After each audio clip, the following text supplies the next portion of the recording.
Welcome to మనం TV. నేను మీ ధనరాజ్. ఈరోజు మనతో పాటు ఉన్న గెస్ట్ మా సీనియర్ జర్నలిస్ట్ కట్ట కార్తిక్ గారు ఉన్నారు. సార్ నమస్కారం. నమస్కారం. సార్, గత ప్రభుత్వం తిరుపతి లడ్డూ విషయం ఏదైతే ఉందో కల్తీ జరిగిందని పెద్ద ఆరోపణలు అయితే వచ్చాయి. అదే విషయంలో ఈ రోజు సిబిఐ నలుగురిని అరెస్ట్ చేయడం అయితే జరిగింది. అంటే ఆ నలుగురిని జగనే పెట్టి అంటే కేసు నుండి తప్పించుకోవడానికి జగనే చేశారని బయట అయితే పెద్ద ఆరోపణలు వస్తున్నాయి. దాని గురించి మీరు ఏమనుకుంటున్నారు? ప్రపంచంలో హిందువులందరూ నమ్మేటువంటి దైవం, ప్రత్యేకించి వైష్ణవులు ప్రధానంగా ఆరాధించే దైవం కలియుగ వెంకటేశ్వర స్వామి. ఆయన ప్రసాదం విషయంలో కల్తీ జరిగింది అనేటువంటిది ఇప్పటి కూటమి ప్రభుత్వం రెడీ హ్యాండ్‌గా పట్టుకుంది. అంటే టీటీడీ బోర్డు పట్టుకుంది. ఇంకా కరెక్ట్‌గా చెప్పాలంటే టీటీడీ శ్యామలరావు పట్టుకున్నారు. అంటే జూలై 6 తారీఖు, జూలై 10 తారీఖు వచ్చినటువంటి కొన్ని ట్యాంకర్‌లను పరిశీలిస్తే ఇక్కడేదో కల్తీ జరిగిందని అనుమానం వచ్చి, ఆ ట్యాంకర్ల యొక్క శాంపిల్స్‌ని గుజరాత్‌లో ఉన్నటువంటి నంబర్ 1 ల్యాబ్, దేశంలోనే నంబర్ 1 ల్యాబ్ అక్కడికి పంపిస్తే, ఇక్కడ జంతువుల కూరేబరాలు, పంది కొవ్వు, రకరకాల నూనెలు వాడి ఈ లడ్డూని తయారు చేశారు అని చెప్పేసి తేల్చారు. అసలు నిజానికి ఈ అనుమానం రావటానికి గానీ, ఈ చెక్ చేయటానికి గానీ, ఈ శాంపిల్స్‌ని గుజరాత్‌కి పంపియటం గానీ కారణం ఏంటి అంటే, పోర్టు కార్మికులు ఎవరైతే లడ్డూని తయారు చేస్తారో, ఆ లడ్డూ తయారు చేసే కార్మికులతో ఈవోగా బాధ్యతలు చేపట్టిన శ్యామలరావు గారు మీటింగ్ పెట్టారు. హ్మ్. ఎందుకు లడ్డూ క్వాలిటీ ఒకప్పుడు చాలా బాగుండేది, ఎందుకు దెబ్బతిందని వాళ్ళని అడిగారు. సార్, నెయ్యి మార్చారు. మేము గతంలో కూడా చాలా సార్లు టీటీడీ బోర్డుకి కంప్లెయింట్ చేసాం, పట్టించుకోలేదు మమ్మల్ని. హ్మ్. ఈ నెయ్యి వల్లే ఈ లడ్డూ పాడవుతుంది. తొందరగా పాడు కావటం గానీ, క్వాలిటీ రాకపోవటం గానీ, టేస్ట్ ఉండకపోవటం గానీ, దానికి కారణం నెయ్యిలో ఉంది సార్. నెయ్యి మార్చి చూపించండి, మేము క్వాలిటీ చూపిస్తామని అన్నారు. సరే నమ్మలేదు ఫస్ట్ శ్యామలరావు గారు.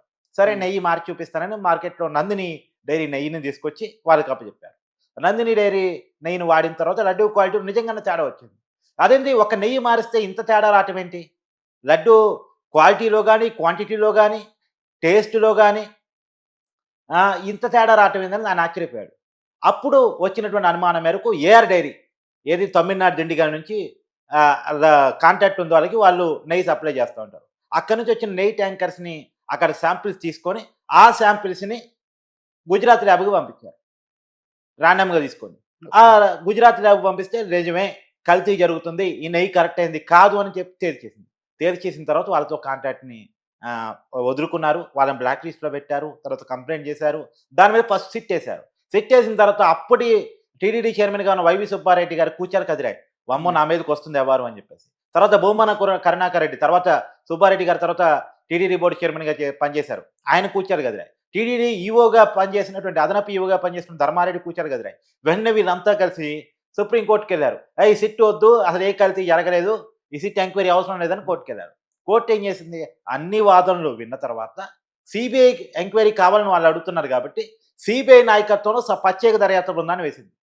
వాళ్ళు కోరుకున్నట్టే కొంత జరిగింది. సిబిఐ నాయకత్వంలో సెపరేట్ ప్రత్యేక దర్యాప్తు బృందాన్ని వేసింది. ఆ ప్రత్యేక దర్యాప్తు బృందం ఈళ్ళ నలుగురిని పట్టుకుంది. ఏది, మొదటి నుంచి ఎవరి మీద అయితే ఆరోపణలు వస్తున్నాయో, ఏఆర్ డైరీకి సంబంధించినటువంటి వాళ్ళని, డైరెక్టర్ అని, సీఈఓని, తర్వాత వైష్ణవి డైరీకి సంబంధించినటువంటి సీఈఓని, డైరెక్టర్‌ని, తర్వాత బోలేబాబా ఉత్తరప్రదేశ్ సంబంధించినటువంటి కంపెనీ హ్మ్. వాళ్ళకి సంబంధించినటువంటి వ్యక్తుల్ని పట్టుకుంది. వీళ్ళు పట్టుకోవడానికి ఈ నలుగురిని ఎలా పట్టుకున్నారనేది కూడా నేను వివరించే ప్రయత్నం చేస్తా.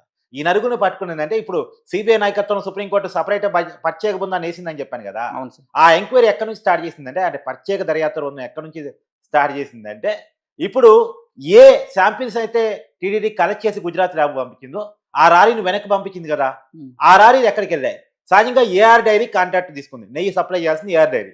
ఏఆర్ డైరీ సప్లై చేసినటువంటి రారీలు ఒకవేళ వెనక్కి తిప్పి పంపిస్తే ఎక్కడికెళ్ళాలి?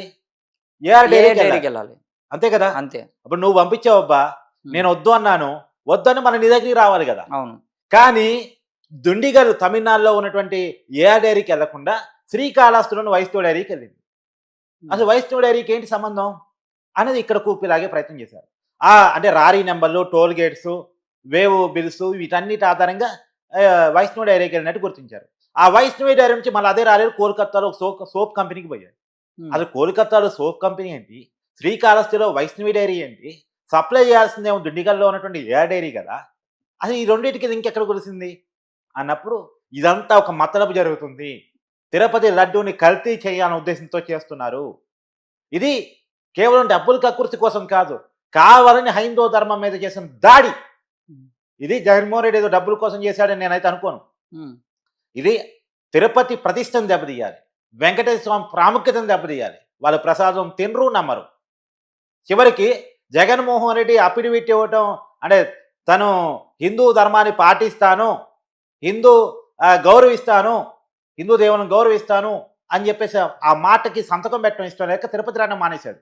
అవును. సో ఆయన నమ్మడు కాబట్టి, ఆయన విశ్వసించడు కాబట్టి, ఆ ప్రసాదాన్ని ఆయన తినడు కాబట్టి, లేదో ఆయన తిన్నా మమ అనిపిస్తాడు కాబట్టి, వాళ్ళ కుటుంబం తినదు కాబట్టి, వాళ్ళు నమ్మని వాళ్ళు తినని దాన్ని అప్రతిష్ట పాలు చేయాలని చేసిన పనిగా కనపడతా ఉంది. అంటే ఇది మొత్తం జగనే చేయించారు. క్లియర్గా ఇప్పుడు జగన్మోహన్ రెడ్డి పరిపాలన జగన్ గారికి ఎవరు చేపిస్తారబ్బా? అవును. జగన్ తెలియకుండా చేయమైనా కొడుతుందా? అలాంటిది కాంట్రాక్టులు ఎవరు అంటే నువ్వు అనొచ్చు, టీటీడీ అనేది సపరేట్ అటానమస్ బాడీ కదా, టీటీడీ సపరేట్గా నిర్ణయాలు తీసుకుంటుంది కదా, వాళ్ళ సంబంధించిన కాంట్రాక్ట్ వాళ్ళే చేస్తారు కదా అని చెప్పేసి నువ్వు అనొచ్చు. కానీ టీటీడీ బోర్డుని నియమించేది ఎవరు? వైవి సుబ్బారెడ్డిని, తర్వాత భూమన కరుణాకర్ రెడ్డిని, ధర్మారెడ్డిని అక్కడ కూర్చోబెట్టింది ఎవరు? జగన్మోహన్ రెడ్డి కాదా? జగన్మోహన్ రెడ్డి తెలియకుండా వాళ్ళు సొంత డిసిషన్ తీసుకుంటారా? తీసుకుంటే జగన్మోహన్ రెడ్డి ఊరుకుంటాడా? కాబట్టి ఈ నేరం మొత్తంలో కూడా జగన్మోహన్ రెడ్డి ఉంటాడు.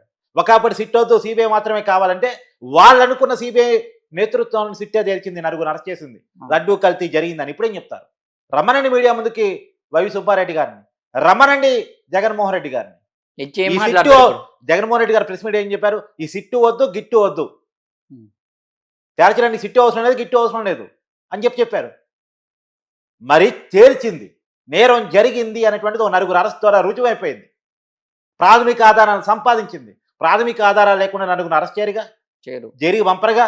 కానీ జైలుకి పంపారు. మరి జైలుకి పోయిన వాళ్ళు చిన్నోళ్ళు కాదు. ఈ 3 డైరీలకు సంబంధించినటువంటి సీఈఓలు, డైరెక్టర్లు ఎందుకు పోయారు? కల్తీ జరిగిందనే ప్రాథమిక ఆధారం గుర్తించింది కాబట్టి.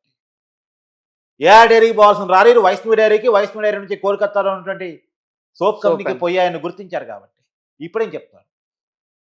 ఏం చెప్తారు? కాబట్టి ఇప్పుడేం చెప్తారు? ఏం చెప్పలేరు, ఇంక సైలెంట్ ఉండాల్సిందే. కాబట్టి హిందువులు ప్రధానంగా విశ్వసించి, కలియుగ దైవంగా భావించి, ప్రపంచంలో ఉన్న ప్రతి హిందువు వైష్ణవుడు కొలిసేటువంటి వెంకటేశ్వర స్వామి ప్రసాదాన్ని సహజంగా దేవుడు నమ్ముతా, మన హిందువులు నమ్ముతూ ఉంటారు ప్రధానంగా. ఎవరు వదిలిపెట్టినా వెంకటేశ్వర స్వామి వదిలిపెట్టడు అని. ఆ వెంకటేశ్వర స్వామి వదిలిపెట్టకుండా ఆ పార్టీని ఇబ్బంది పెట్టాడు, జగన్మోహన్ రెడ్డి ఇబ్బంది పెట్టాడు. ఇవాళ వాస్తవాన్ని తెలుస్తున్నాడు.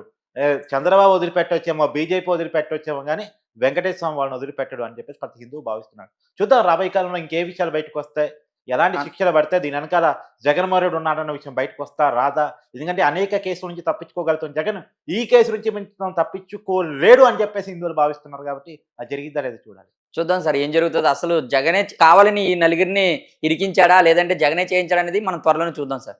Thank you sir, thank you very much. Thank you.